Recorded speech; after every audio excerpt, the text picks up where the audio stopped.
को थोड़ा सा बताना चाहता हूँ कि पीएचडी क्या क्या होता है। 2 दिन पहले मेरे पीएचडी सुपरवाइजर का डेथ हुआ।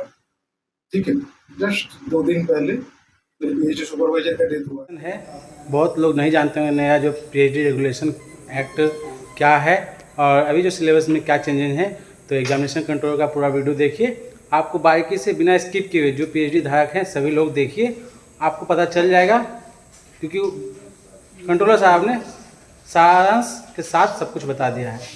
पूरा वीडियो देखिएगा, स्किप मत कीजिएगा, फिर बाद में मुझे मत बोलिएगा। पेट 22-23 वाले खासकर स्टूडेंट। मुझे पीएचडी के बारे में बोलने का रीजन ये है कि मैं शायद पीएचडी का इंचार्ज हूँ।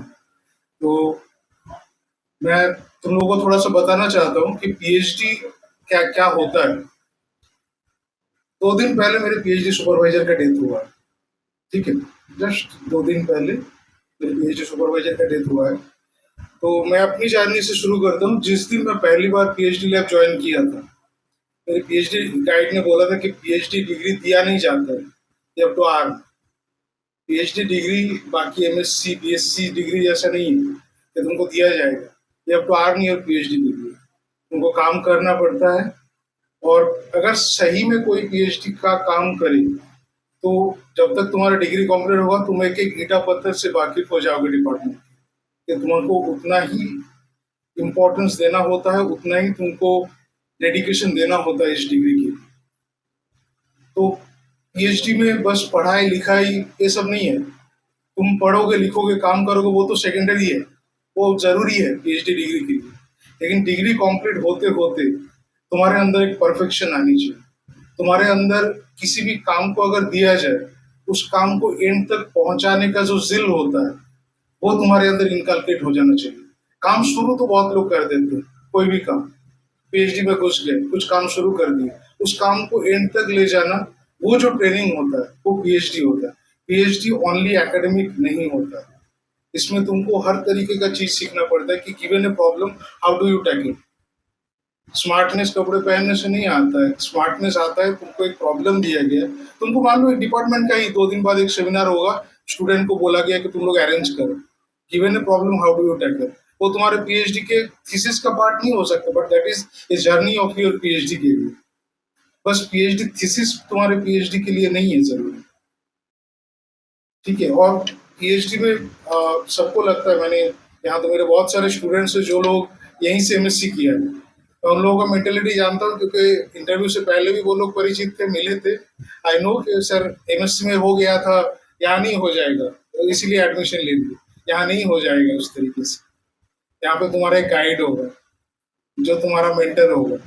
उस गाइड के साथ तुम्हारा एक रैपो होना चाहिए, कनेक्शन होना चाहिए। उसके बाद तुमको सुनना पड़ेगा, उसके आइडियाज पे तुमको चलना पड़ेगा। तुम अपने आइडियाज से चल नहीं सकते पीएचडी। तो फर्स्ट ऑफ ऑल तुम लोग का आज एडमिशन हुआ, क्लास शुरुआत हो गया, इंडक्शन हो गया, कोर्स वर्क तुम लोग कर ही लोगे। ठीक है, कोर्स वर्क में तुम लोगों का ये है कि अभी कुछ दिन पहले सिलेबस चेंज हुआ है। ठीक है, तो पहले के नॉर्म्स और अभी के नॉर्म्स में थोड़ा अंतर है, लेकिन ज्यादा अंतर नहीं है। तो थोड़ा बहुत सीनियर जूनियर से तुम लोग सीख ही गए होगे अब तक कि पहले कोर्स वर्क करना होता है, सिनॉप्सिस सबमिशन होता है, गाइड सिलेक्शन होता है। इस बार गाइड सिलेक्शन पहले हो जाएगा, कोर्स वर्क के दौरान हो जाएगा।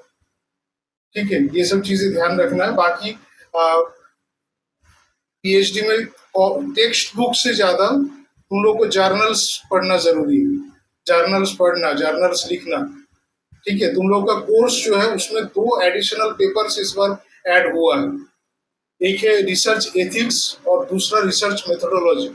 रिसर्च एथिक्स क्या है? मैंने जो काम किया उस काम का लैंग्वेज बदल के मिस्टर एक्स पीएचडी कर सकता है, but that is not ethically correct. Allahabad university में कोई पीएचडी किया है, उसका ऑर्थो क्लोरो को मैं मेटा क्लोरो करके अपना थीसिस बना लूं, that is not the way in PhD. तो वो एथिक्स तुम लोग को जानना जरूरी है कि what are the ethics to be followed in research. 2019 में यूजीसी एक कॉन्क्लेव किया था।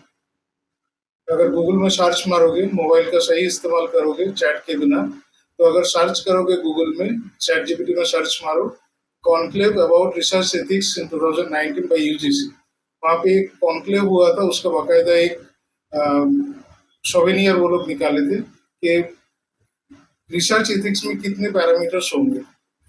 सर जूलॉजी के हैं, जूलॉजी में मान लो आप किसी आप मान लो इंसान पे आप रिसर्च करोगे, जरूरी नहीं है कि उसको रिसर्च करने के बाद इंसान पकड़ो और काटते जाओ। एक एथिक्स होता है उसका, किसी भी प्राणी को, नॉट ओनली ह्यूमंस, किसी भी आप उठाओ किसी भी एनिमल्स को।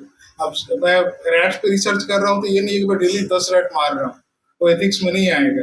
तुम केमिस्ट्री में रिसर्च कर रहे हो तो तुम्हारा हैजर्डस केमिकल्स निकलेगा, वो जरूरी नहीं है कि तुम केमिकल्स को ओपन जगह में बहाओगे, ओपन जगह में फेंकोगे। उसको सही तरीके से डिपोजिशन करने का भी एक तरीका होता है और वो जरूरी है। ये सब एथिक्स में आता है। चोरी रोकने से लेके तुम्हारा काम का जो प्रोटोकॉल्स है वो सब कुछ एथिक्स में आता है। तो एथिक्स की जानकारी जरूरी है और ये सिलेबस में नहीं था, बिहार के सिलेबस में नहीं था। पहली बार रिसर्च एथिक्स को जोड़ा गया है। रिसर्च एथिक्स और रिसर्च मेथोडोलॉजी। मेथोडोलॉजी में तुम लोग कैसे पेपर लिखोगे, क्या क्या जो सॉफ्टवेयर यूज करते हो उसके बारे में जानकारी है, कुछ जनरल सॉफ्टवेयर के बारे में जानकारी है, और रिसर्च का जो मेन तरीका होता है कि पेपर का लिखने का क्या तरीका है और सेमिनार का क्या तरीका है, ये सब उसमें रहेगा रिसर्च मेथोडोलॉजी में। वो कोई बड़ी बात नहीं है, लेकिन रिसर्च एथिक्स पे तुम लोग को ध्यान देना जरूरी है, ठीक है। और उसके बाद आता है सब्जेक्ट। सब्जेक्ट में तुम लोग यहाँ पे कोर्स एमएससी जो लोग किए हो, हम लोगों से सबसे परिचित हो, हम लोग का फील्ड जानते हो तुम लोग, तो सब्जेक्ट से तो कोई दिक्कत नहीं होगा।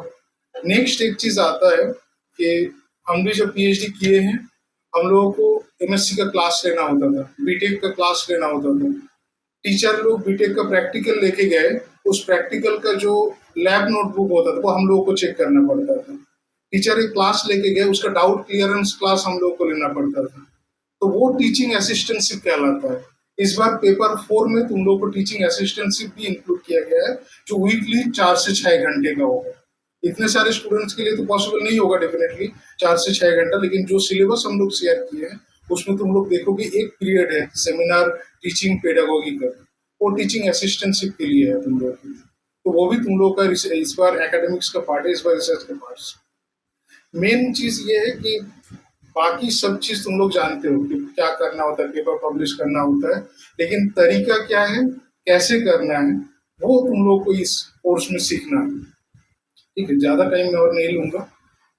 वेलकम यू ऑल, और कुछ प्रॉब्लम होगा तो हम है ही। I am known for my short temper, मैं अपने शॉर्ट टेम्पर के लिए जाना जाता हूँ और क्रिटिकल होने के लिए जाना जाता हूँ, तो इसलिए बाकी सबके जैसे वेलकमिंग के साथ मैंने थोड़ा वायरन भी कर दिया कि पीएचडी डिग्री में डिग्री आर्न करना पड़ेगा, तो पढ़ना पड़ेगा, लिखना पड़ेगा। ऐसे घर बैठे रहोगे कोई तुम्हारा थीसिस लिख के नहीं देगा, ठीक है। मैं गाइड हूँ तो मैं तो डेफिनेटली नहीं लिख के दूंगा, ना कोई गाइड लिख के देगा। हेल्प करेंगे लेकिन काम तुमको करना पड़ेगा, ये जान लो पीएचडी रिसर्च में। इंडक्शन प्रोग्राम में ठीक है, we are welcoming all, but there is a warning, काम भी करना पड़ेगा, ठीक है। और ठीक है, थैंक यू। और